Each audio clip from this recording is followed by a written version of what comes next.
محمد يقول له ماليش دعوه، انا بره الموضوع. جاي دورك. مصر هي امي ولا بتشتغلني؟ انا ابنها وضناها ولا ابن بالتبني؟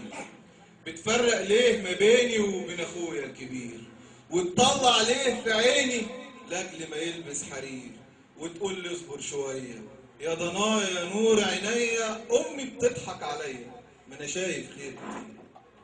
مش لاقي في بلدي شقه وامي تقول لي الظروف، بفطر واتغدى دقه واللحمه للضيوف، واخويا ابن اللذينه واخد فيلا في مارينا وبسين وكمان جنينه، وانا بسكت غصب عني.